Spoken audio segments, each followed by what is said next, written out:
Yes, sir, we're officially back at it. This is Boog Nice coming at you with the SH Figuarts Suicide Squad movie Harley Quinn figure review. Let's do it. This ain't for no scalper. You a scalper? Then fuck out shit.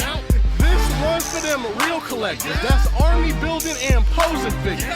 Marvel Legends, imports, mini matey, I'm fucking with them. Hype beast, we know about you. Stay buying figs, don't know about it. And taking a quick look at the side panel, you can see a picture of Harley Quinn, the figure there. It says Suicide Squad at the top. And on the opposite side, a little Harley Quinn logo, and it says Harley Quinn.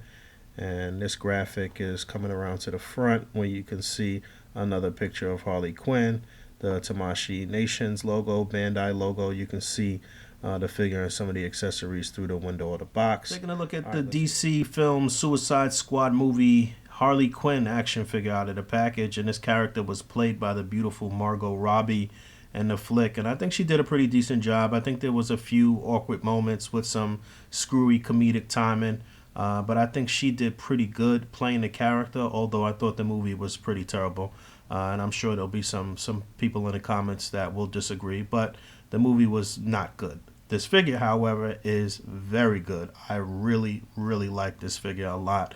I am pretty pleased and pretty surprised by how nice this figure came out. So let's get right into it. Let's look at her accessories real quick. So straight out of the package, she comes with a set of open hands. It looks like this left hand, our right, is a little more open than that right hand, our left. And this left hand is gloved. The right hand is ungloved, just like in the movie. And on this right hand, you can see a little ring on our index finger.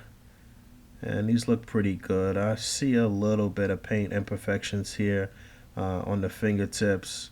But you can kind of make out some fingernails. It looks pretty good. I don't know how well that's going to show up on camera, but it looks. She comes with a set of fully open hands with the fingers spread. So one gloved hand, one ungloved, and the ring is still on this right hand, our left. And those look good. And then she's got a set of hands, which I guess you can categorize as fisted, but they have a hole in them, and both of these are for holding her bat, which is another accessory we'll get into in 1 second. So she can hold the bat either with the left or the right hand. And taking a look at her bat, you can see it says good night there in red. And there's a little emblem or a little design there. And in order for you to get it into her hands, you actually have to separate the barrel from the grip. And then you could just slide that down into her hands and then reconnect it.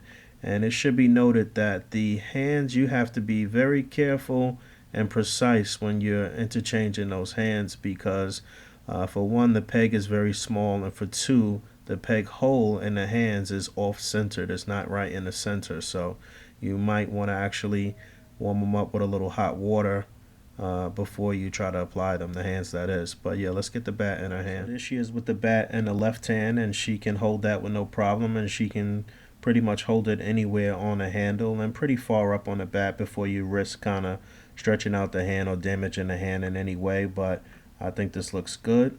And then there she is with the bat in the right hand, and that's fine, and she can hold it with no problem with the right as well. And then she also comes with one more single right hand, which is her hand for holding the gun. So this is sort of in a trigger finger position. And two things to note: I don't like some of the paint on some of these hands. It's real choppy, especially on this one here. I don't know how well that's showing up, but the paint gets a little sloppy on some of the hands. But one thing that I do like, and I'm kind of jumping the gun as far as articulation goes, but I like the articulation in the wrist and the elbow where the back can sit on her shoulder. I think that's really important. And there she is with another accessory, her gun, and that looks good. And it's great how her finger is actually in a trigger groove, so that looks very authentic. I don't know what type of gun this is supposed to be. I want to say that it's maybe a 45, but it's black with some gold mixed in. And I suppose the handle's supposed to be like a pearl handle. And it looks okay. I don't think it's the best detail, but it looks decent. I guess we could kind of count this as an accessory too, but she's got a holster on the inside of her jacket. So let's see if the gun can holster in there. Excellent. So yeah, that looks good, man. I can't stand figures that have non-working holsters, especially when it's kind of like part of that character's persona or design or whatever the case may be. But yeah, that looks good. You can see the handle kind of sticking out there. That looks pretty gangster. And let's get into the last of her accessories. I can't believe I'm still talking about accessories, but that's a good thing, I suppose. But her head pops off. You can see a little ball peg there. And let's swap out the head. So she comes with one head that's not such a manic smile. It's just kind of like a smirk. And that looks pretty good. I think the likeness is there. I don't know if it's as great on this one as it was on the previous face. I think the likeness is just a little bit better on the previous face, but I still think this looks good. And then she's got one face that's sort of like a blank stare, sort of like a stone mug. And I think that looks good too. But again, I still think the very first face is is the best in terms of likeness. But I do think all the faces look pretty good. I think the face scanning technology with this figure came out pretty decent. I mean, when you get really close up on the figure, you can see a few sort of imperfections, I guess, with the scan. But overall, I think it looks very good. So a lot of little details with this figure in terms of paint and the deco. I think they did a very good job of getting it pretty spot on to the movie. She's got her two little spiked bracelets and another little bracelet. She's got two bracelets on this hand, and like I talked about already, the ring and her belt. And you can see how the holster goes all the way around her shoulders and her little choker and the ties in her hair and the design on the back of her jacket. It says property of Joker and something else that I can't really see. Hold on. It says established since forever, and I think that says pudding party. So yeah, you can see cool. This gold design down the arms and comes up on the back or the shoulders. Everything matches up great. I think the paint work overall is very nice. I think they were really able to nail some of these little details too. Aside from the problems that I have with some of the fingertips, I think everything looks good. You can see some of the tattoos on her legs under the fishnet stockings. I think these stockings probably could have been a little more pronounced and maybe could have came out just a little bit better. But she's got like her high heel sneaker boot things on. And that looks pretty good. I don't really like how there's a gap. I don't really think that's supposed to be like that, but I understand, they had to add in the articulation, which we'll go over in a second.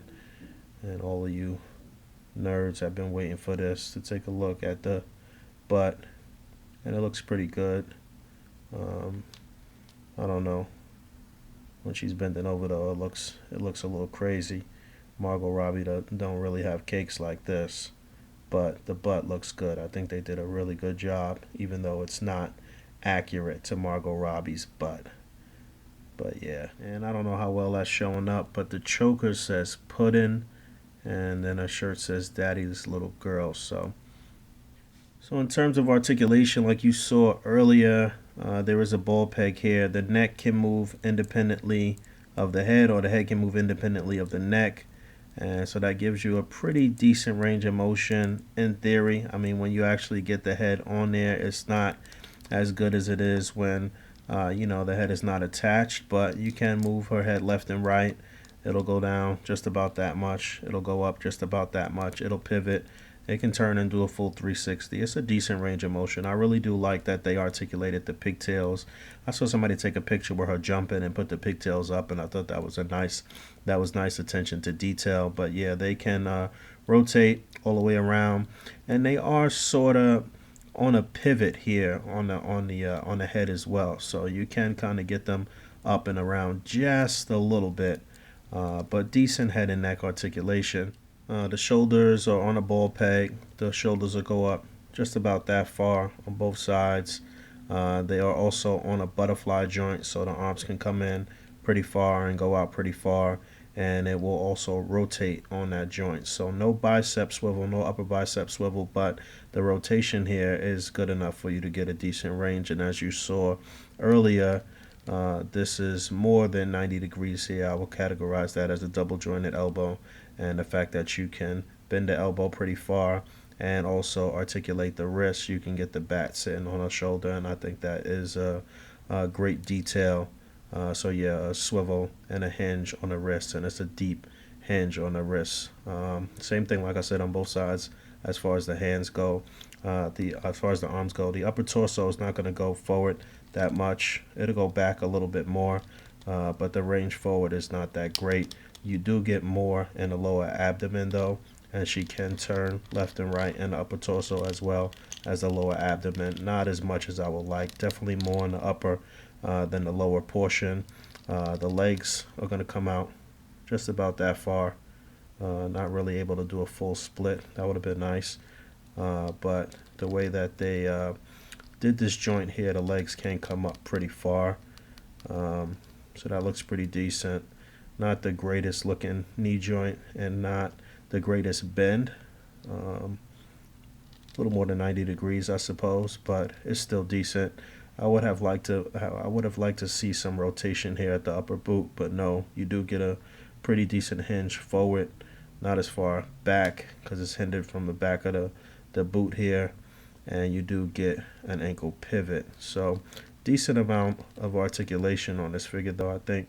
Couple quick size comparisons. You can see the standard suited body for Marvel Legends on the left, and you can see a 7-inch scale figure with the NECA shredder on the right, and you can see the Mafex Batman next to Harley, and I think those scale really well, and the Marvel Legends Luke Cage there on the right. So definitely a really nice figure, definitely one I would recommend. I really do like the way she came out. I'm excited to see Figuarts do more figures from the Suicide Squad movie, even though I didn't really enjoy the movie. I'm looking forward to the Deadshot that's coming out. See that Mezco just released some images of their Harley Quinn that they're going to be dropping, and it didn't look that great. Mafex has a Harley Quinn coming out. Really just depends on how well they do with the face, but I didn't really like the way that one looked either. So Figuarts is pretty much the front runner right now as it relates to this character, and I'm interested to see how Mafex will fare with their Deadshot against Figuarts' Deadshot as well. Where to get this figure from Japan, I guess it'll cost you about $54-55 before shipping. Obviously this figure is rising on the secondary market, and if you were to get it domestically, it'll probably cost you about $70 maybe. So you do get a lot of accessories. It is a lot of fun factor, a lot of playability. So if you can get it directly from Japan, I would say go for it. Yeah, until next time, peace.